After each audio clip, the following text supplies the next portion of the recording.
Hello guys, my name is Angie Cabrera and welcome to my All Things Format webinar. First of all, some things about me.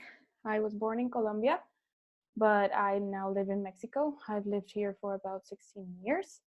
Here is where I met the Culture program while I was crossing my bachelor's degree in international business at Tecnológico de Monterrey.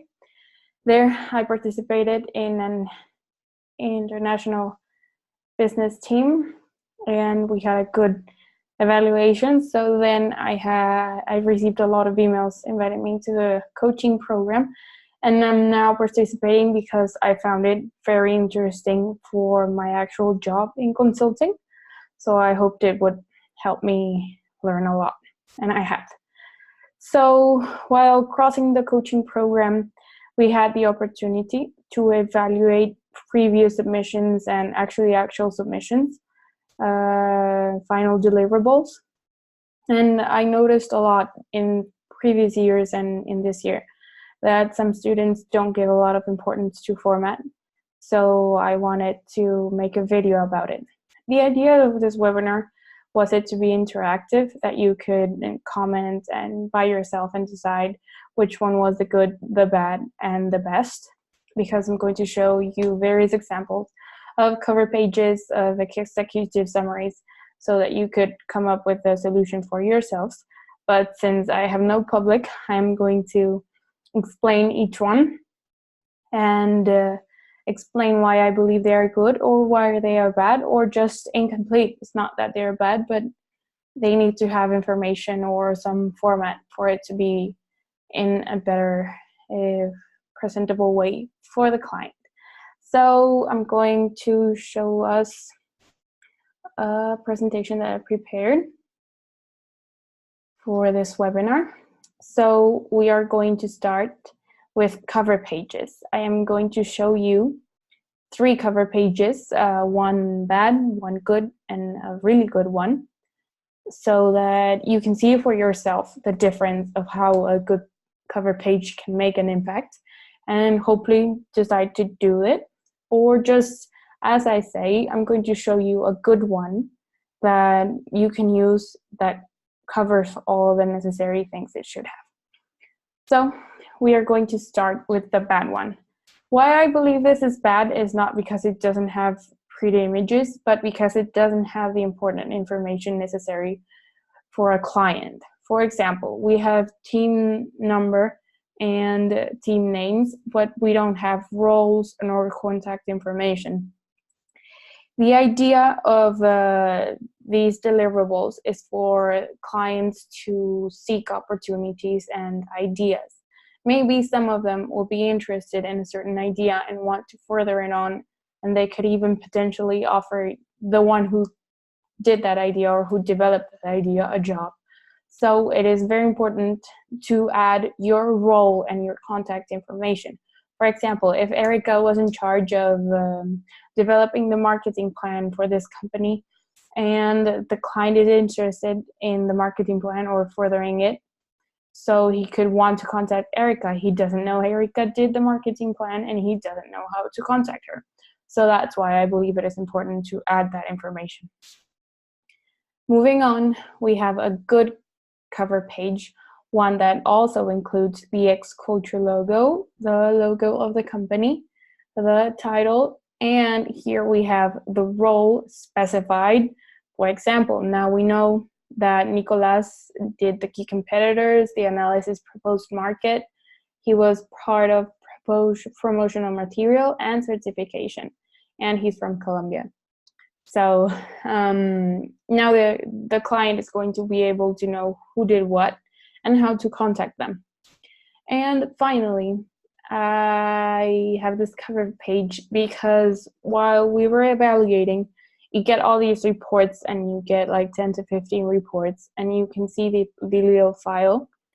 And good reports, or well, not necessarily good reports, but reports with a good cover page stick out a lot. So this would be an example of a report that would stick out because it has a nice image in and it has all the correct information that it needs to have. It has team members' names, contact information, and the team role. So I believe that the only thing it could be missing, oh no, here it is, the X Culture project. So it has everything in a proper cover page could have, and it has nice imaging to make it more appealing to the client and for it to stand out from all the other projects. Moving on, we are going to see some examples of executive summaries.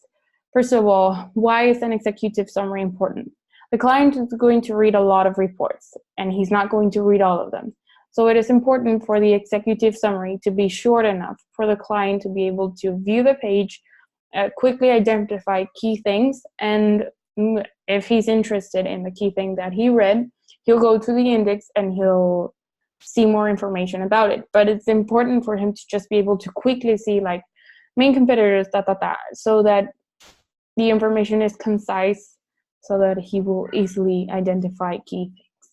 So we're going to start with this executive summary. First of all, one of the recommendations would be to making it way shorter than this. This is too long. One page is enough.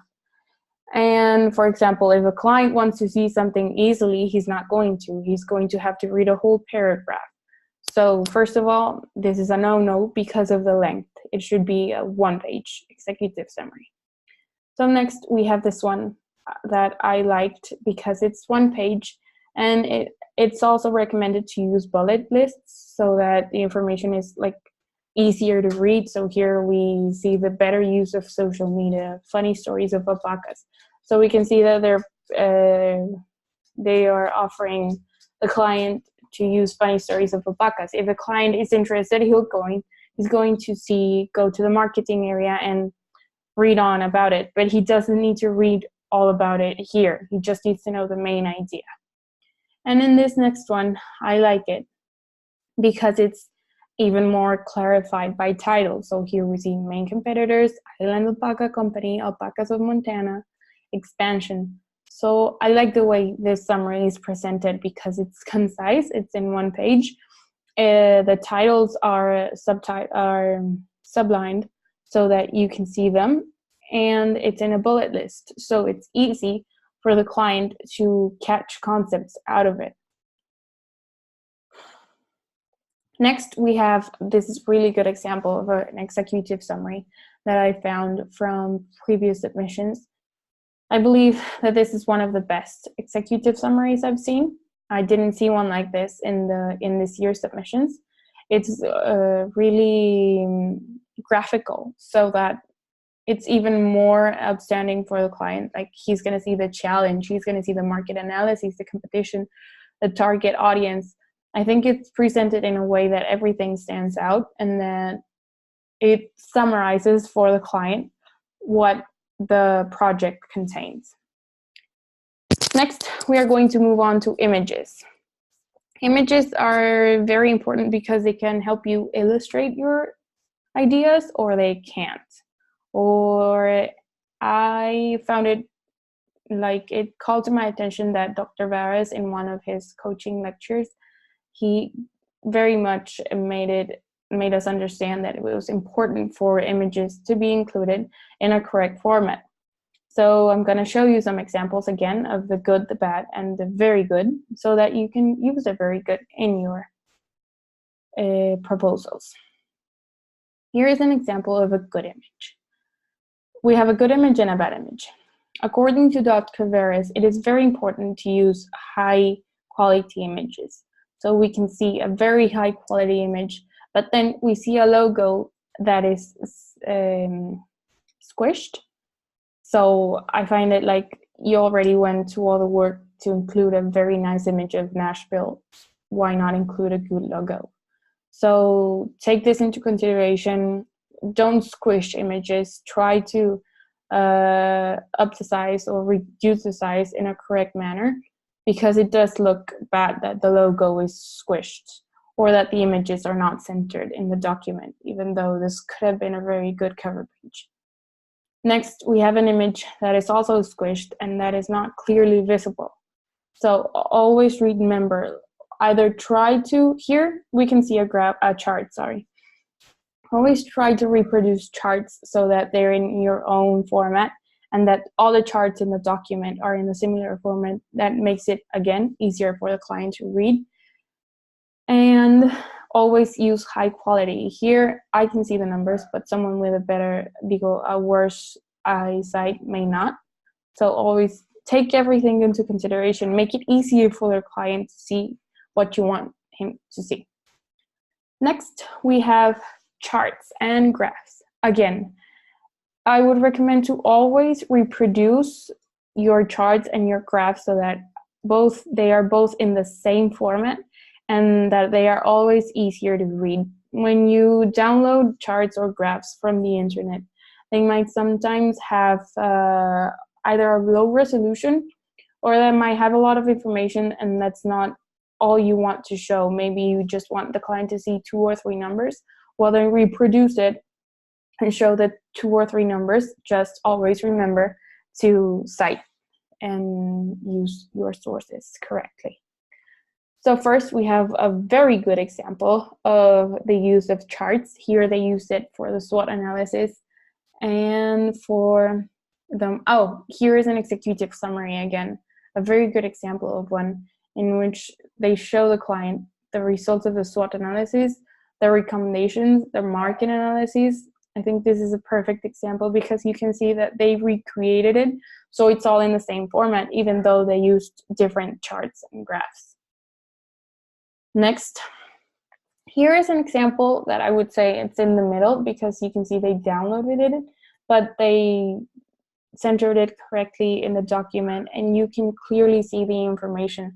And that's why I recommend recreating them, because here is a good example and they chose good charts, but it's not always the right example because you can't always clearly see the information. So this is also a good example, as long as all the charts are the same in the document. And that's it for today. I hope this worked for you. I tried to make it, I was going to try to make it more interactive, but I didn't have any public. But yeah, this is what I wanted to show you, how format is important and how at the end of the day, when you submit something, you should worry about how it looks and that it's all centered in the same format, same kind of tables, so that at the end it is always easier for the client to read the information, to perceive your ideas. Always, everything you use as an external for the document should be to support your ideas, not to make them worse. Like, for example, if the client can't read the chart, then he's not going to see what you want him to see. So always try to keep in mind that this is for a client and you're trying to sell an idea to the client. So sell yourself, think about how you would sell yourself, how you would make the document stand out so that the format can help. So thank you very much. Have a nice day.